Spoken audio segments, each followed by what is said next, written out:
This is nice, isn't it? It is. I'm glad we did this. Me too.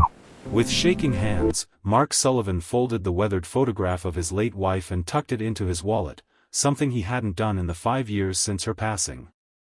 Tonight, for the first time, he was ready to leave it behind as he dressed for his son's graduation. Standing beside him was Emma Chen, the woman who had seen through his facade with a single question when all he'd planned was to impersonate his brother for one dinner, escape, and never look back. If you're already wondering how a reluctant blind date could transform a grief-stricken single father's life, hit that like button and subscribe now. This journey of unexpected healing might just change how you think about the walls we build around our broken hearts. Mark Sullivan stared at his reflection in the bathroom mirror, barely recognizing the man looking back at him. At 38, the lines around his eyes had deepened considerably in the 3 years since Julia's death. His once meticulously trimmed beard was now simply functional, his brown hair showing early threads of silver that he couldn't be bothered to care about. The only consistent part of his appearance these days was the dark circles under his eyes, the permanent badge of a single father working overtime to raise a teenage son while keeping his contracting business afloat. "Dad. Uncle Chris is on the phone." 12-year-old Ethan's voice echoed through their modest suburban home. Mark sighed, splashing water on his face before heading to the kitchen. Ethan sat at the counter, homework spread before him, holding out the phone with an expression that said he'd already been talking to his favorite uncle for several minutes. "Hey, Chris," Mark said, taking the phone while ruffling his son's hair, an affection Ethan was increasingly pretending to dislike but secretly still needed. "Mark, thank God," his younger brother's voice came through, unnaturally panicked for the usually carefree bachelor. "I need a massive favor." 20 minutes and considerable protest later, Mark found himself grudgingly agreeing to take his brother's place on a blind date that evening.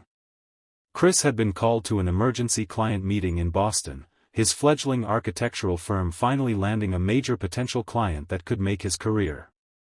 The blind date, arranged by a persistent mutual friend, had already been rescheduled twice. "Just go, have dinner, explain the situation, and that's it," Chris pleaded. "She's a friend of Diane's from graduate school, apparently brilliant, kind, and according to Diane, needs to get out more." Sound familiar? The barb hit its mark. Mark hadn't dated since Julia's death from breast cancer. Between raising Ethan and keeping their lives stable, romance had seemed not just impossible but irrelevant.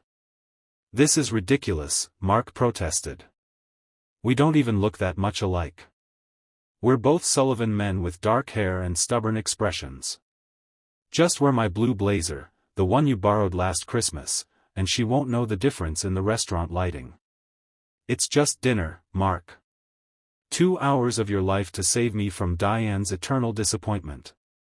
After arranging for Mrs. Abernathy next door to watch Ethan, Mark found himself in an upscale Italian restaurant in downtown Portland, wearing his brother's slightly too small blazer, rehearsing how he'd explain the situation to this stranger named Emma Chen. When she walked in, Mark's carefully prepared speech momentarily evaporated. Emma wasn't what he'd expected. There was no made-up artifice or forced confidence that he associated with the dating world his brother occasionally described. Instead, she moved with a quiet grace, her dark hair falling in simple waves past her shoulders, minimal makeup highlighting intelligent eyes that scanned the restaurant with a hint of apprehension that matched his own discomfort. She wore a simple emerald dress that seemed to have been chosen for comfort rather than show, a worn leather messenger bag slung across her body suggesting she'd come directly from work. As the host guided her to his table, Mark stood awkwardly, suddenly aware of his slightly wrinkled shirt and the wedding ring tan line he still carried. "Chris?" she asked, extending her hand with a small, professional smile. "Actually," Mark began, then faltered. Something in her calm demeanor made his rehearsed excuse sound hollow in his mind. "Yes, Emma, right? It's nice to meet you." He hadn't planned the lie. It had simply tumbled out, a momentary weakness born from not wanting to immediately disappoint this woman who seemed just as reluctant to be here as he was. He'd explain after they'd ordered, he promised himself. Just a few minutes of normal conversation first. Those few minutes stretched into an hour as Mark found himself slipping into the comfortable persona of Chris Sullivan, his more outgoing, unencumbered brother who hadn't spent the last 3 years rebuilding a life shattered by loss. He talked about architecture projects that Chris had mentioned, carefully avoiding specifics, while Emma spoke of her work as a children's librarian with a passion that gradually animated her initially reserved demeanor. "I specialize in programs for kids who've experienced trauma," she explained, her eyes lighting up. "Books can be windows when the doors feel closed to them." The conversation flowed with surprising ease, but guilt gnawed at Mark with every passing moment. When their main courses arrived, he finally cleared his throat. "Emma, I need to tell you something. I'm not actually." "You're not Chris," she said quietly, setting down her fork and looking directly at him. "I know." Mark froze. "How did you?" "Diane showed me a picture of Chris before I agreed to this date. You look similar, but not identical." A small, knowing smile played at her lips. "I was curious how long you'd keep it up." Mark's face burned with embarrassment. "I'm Mark, Chris's older brother. He had a work emergency and begged me to come explain in person rather than stand you up. I was going to tell you right away, but then." "Then what?" she asked, her head tilting slightly. Mark struggled to articulate what had happened. "I guess I forgot who I was supposed to be for a minute. It felt good to just be someone else." Instead of the anger or indignation he expected, Emma's expression softened. "And who are you, Mark Sullivan, when you're not pretending to be your brother?" It was a simple question, asked without judgment, yet it hit Mark with unexpected force. Who was he now? For so long, he'd been Julia's husband, then a widower, then simply Ethan's dad. The contractor who built things for others while his own life remained in a perpetual state of half-repair. When had he last thought of himself as an individual with an identity separate from his loss and responsibilities? "I'm sorry," he said finally. "This was a mistake. I should go." Emma didn't try to stop him as he paid the bill and walked out, her question still echoing in his mind as he drove home. 3 days later, Mark was measuring lumber in his workshop when his phone rang with an unknown number. "Mark Sullivan," he answered automatically. "The man who isn't his brother," came Emma's voice, a hint of amusement softening what could have been an accusation. Mark set down his pencil. "How did you get my number?" "Diane, who got it from Chris, who feels terrible about putting you in that position." She paused. "I'm calling because you left before I could give you something." "What's that?" "An honest answer," she said simply. "I would have told you that I almost cancelled 3 times that day. That I only came because my therapist thought it would be good exposure for me. That I've spent 5 years building a life helping children with trauma because I understand what it means to reinvent yourself after loss." The soft whir of the workshop fan filled the silence as Mark absorbed her words. "I'm at the public library on Madison Street most days," she continued when he didn't respond. "If you ever figure out who Mark Sullivan is now, I'd like to meet him properly." She hung up before he could respond. Mark stared at the phone, then at the half-finished bookshelf he was building for Ethan. His son had asked for more space for his growing collection of science fiction novels, books that had become his refuge in the years since losing his mother. Windows when the doors felt closed. The next week passed in a blur of work, school runs, and the relentless logistics of single parenthood. Mark found himself driving past the Madison Street Library twice, slowing down but never stopping. On Friday afternoon, however, it was Ethan who unwittingly changed the trajectory. "Dad, can we go to the library tomorrow?" he asked over dinner. "There's a special program about space exploration, and Mrs. Abernathy said she'd take me, but I thought maybe you might want to come too?" Mark looked up from his plate to see his son watching him with that careful expression he developed, the one that tried not to ask too much, that carried the weight of understanding his father's grief alongside his own. "What time is the program?" Mark asked. 11. This lady who runs it is supposed to be really cool. Jason from school says she makes science stuff actually interesting.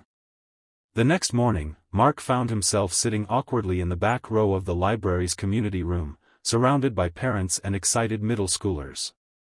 When Emma walked in carrying a model of the Mars rover, he wasn't surprised. Somehow, he'd known it would be her program.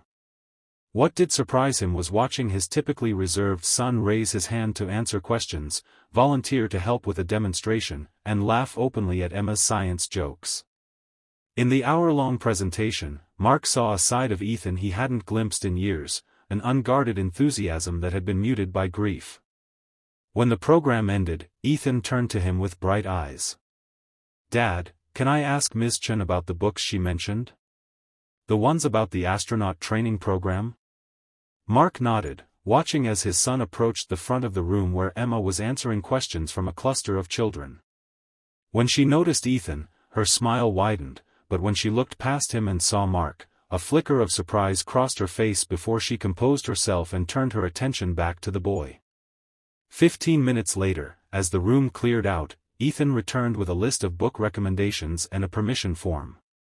"Ms. Chen says I can join the science club that meets here on Thursdays if it's okay with you," he explained, trying to sound casual though his excitement was evident. "It's for kids who are into astronomy and space exploration." "That sounds great," Mark said, his eyes meeting Emma's across the room. "Why don't you wait for me by the water fountain? I want to thank Ms. Chen for the program." As he approached her, Emma busied herself gathering her materials. "He looks like you," she said without looking up. "Around the eyes. But he has someone else's smile." "His mother's," Mark confirmed. "He hasn't used it much these past few years." Emma nodded, finally meeting his gaze. "Loss changes us all differently. Children are more resilient than we give them credit for, but they also absorb our grief in ways we don't always see." "Are you speaking as a librarian or from experience?" Mark asked. "Both."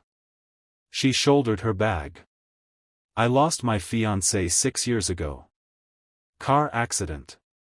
He was a science teacher, that's why I do these programs now. Carrying on what he loved." The simplicity of her confession, offered without dramatic flourish or expectation of sympathy, struck Mark deeply. Here was someone who understood that grief wasn't just an emotion but a companion that walked alongside you, sometimes heavy, sometimes lighter, but always present. "I still don't know who Mark Sullivan is now," he admitted. "But I'd like to find out. Maybe over coffee sometime? As myself this time." Emma's smile reached her eyes. "I'd like that." Coffee became a weekly ritual after Ethan's Thursday science club. Gradually, tentatively, Mark found himself sharing pieces of his life with Emma, not just the tragedy that had shaped the past few years, but the person he'd been before and the one he was struggling to become. She listened without trying to fix or minimize, offering her own stories of stumbling through grief's landscape. Their conversations rarely touched on the possibility of romance.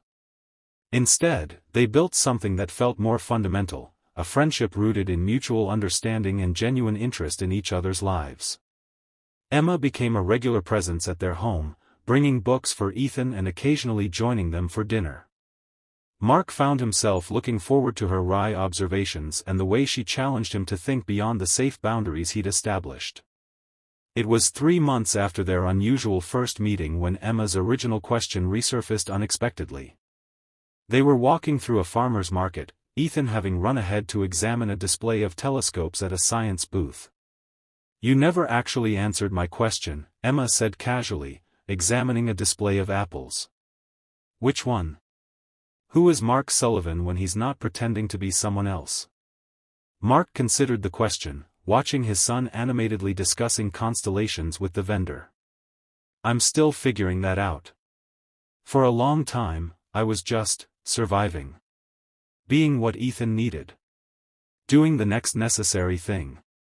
Emma nodded, selecting an apple and paying the vendor. "And now? Now I'm remembering that I used to love building things, not just for money but for the satisfaction of creation. That I used to hike on weekends and read history books and try cooking ambitious recipes that sometimes failed spectacularly. He paused, looking at her directly. I'm remembering that I'm capable of feeling interested in someone new, even though it terrifies me. Emma's hand stilled on the fruit she was examining. Terrifies you? Why? Because what if I'm not just Mark anymore?